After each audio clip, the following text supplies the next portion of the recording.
You're never going to become fluent in English if you keep making this mistake.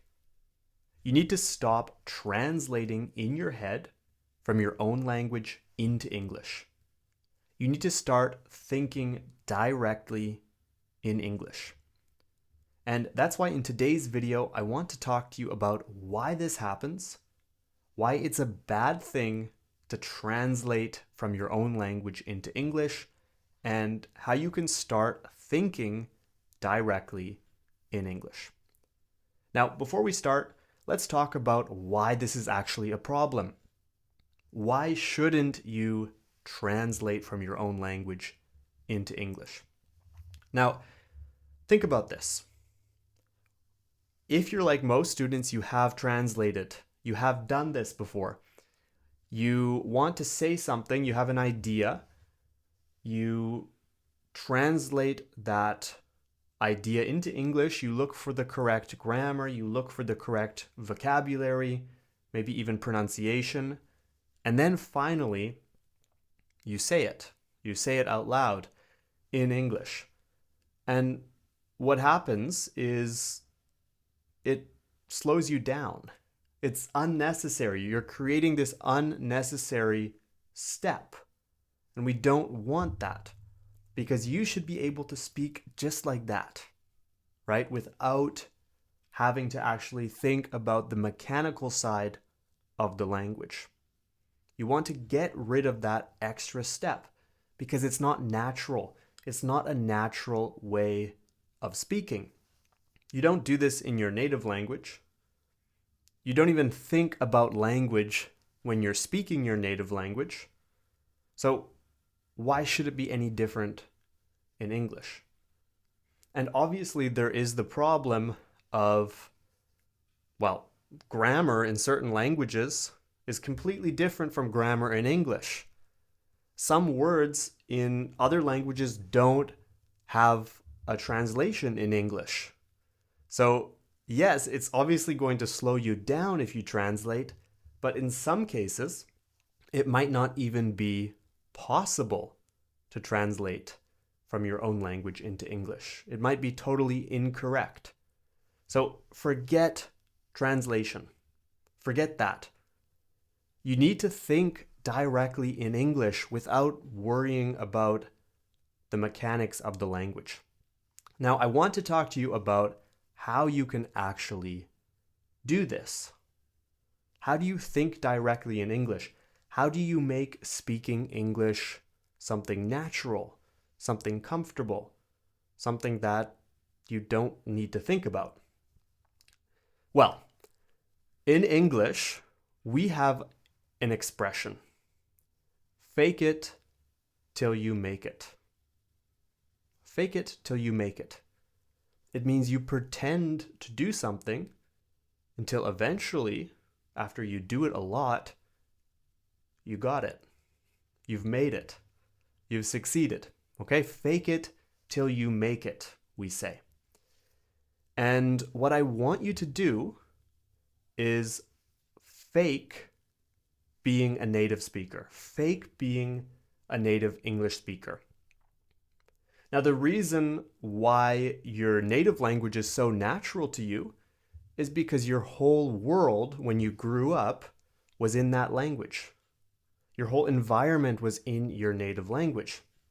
And when you learn a second language or a third language, which might be English or another language, suddenly you have a different environment. It's not the same. Your parents might not speak it. Your friends might not speak it. You still do things in your native language.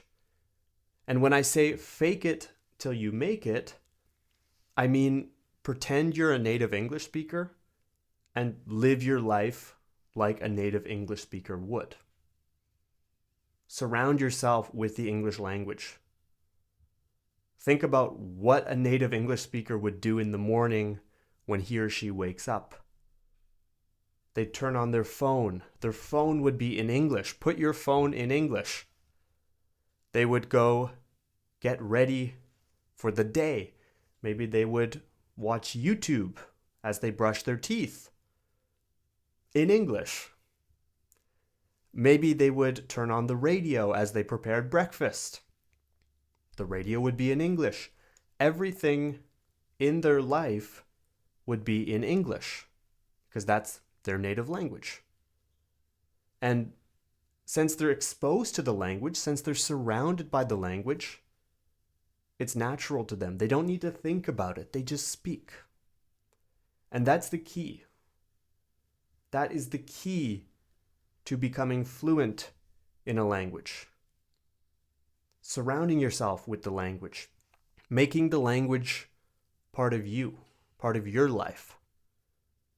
If you don't do this, it will always just be a school subject. It will always be something that you have to study, that you have to think about. It will never be part of you. So as I said, fake it till you make it. Do the things that a native English speaker would do in their life. It's not rocket science. If you do the same things a native English speaker does to learn the language, to live their life, then you can achieve the same results. It's very simple.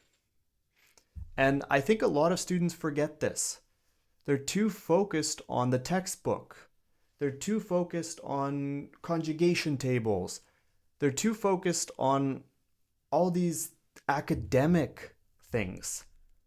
And I think a big problem, or a big part of this problem, is the school system. Because in school, when you learnt English, you probably learnt in a very unnatural way. You probably divided your day into 1 hour of English. And you sat down, you read a textbook, you did some exercises for that 1 hour. And then after the class was over, you switched into your own language, which is fine, of course. It's obvious why, but that method of compartmentalizing English or just blocking it off in a way won't help you become fluent, because it doesn't allow the language into your whole life.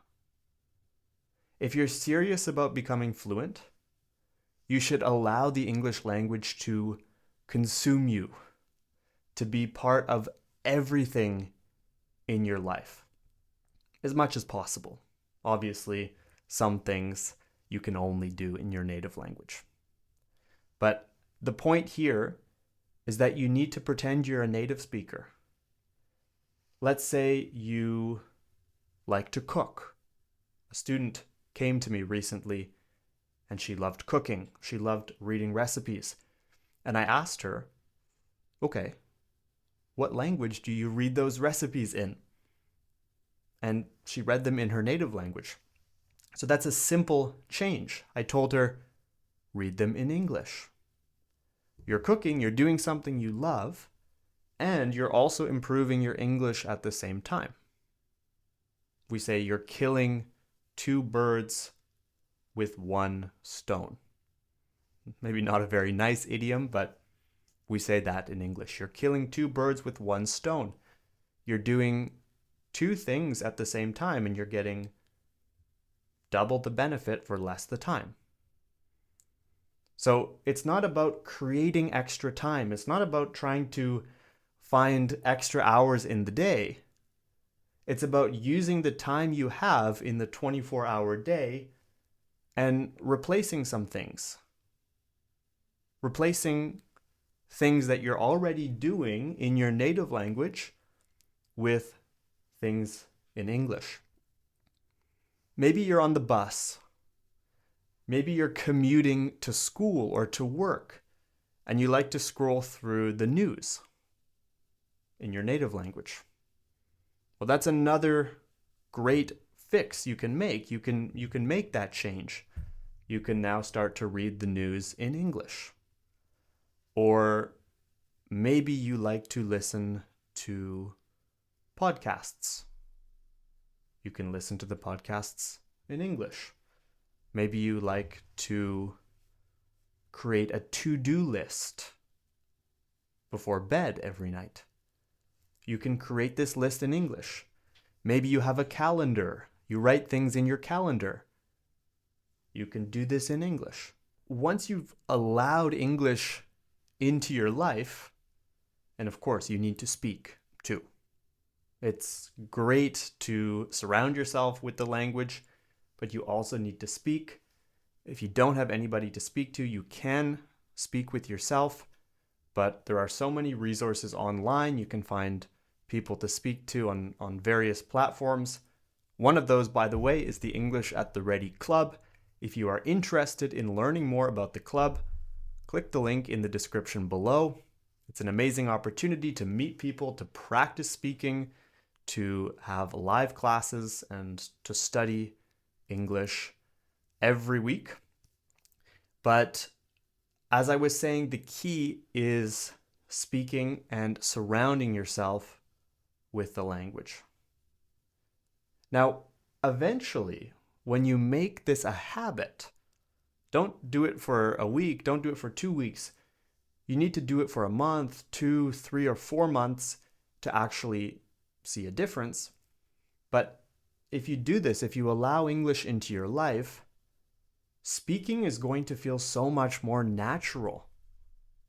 Eventually, you're not actually going to have to think about language. You'll just be able to speak. You'll be able to express your ideas without allowing language to slow you down or to burden you.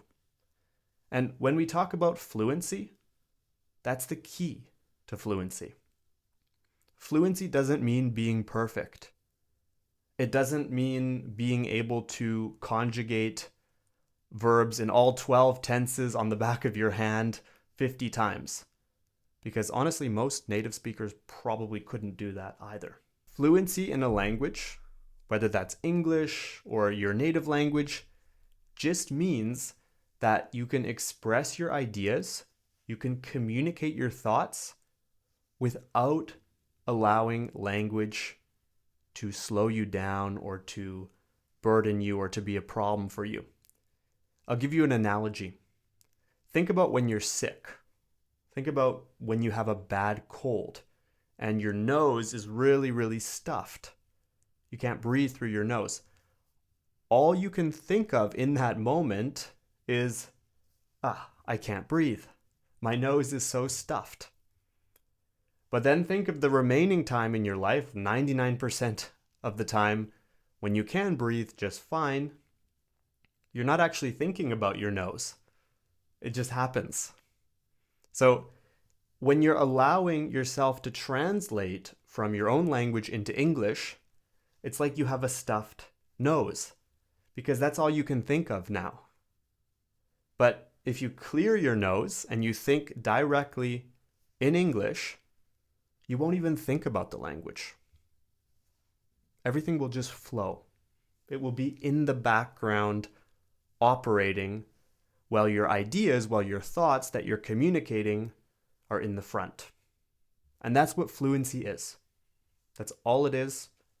Allowing yourself to express your ideas without feeling restricted by language.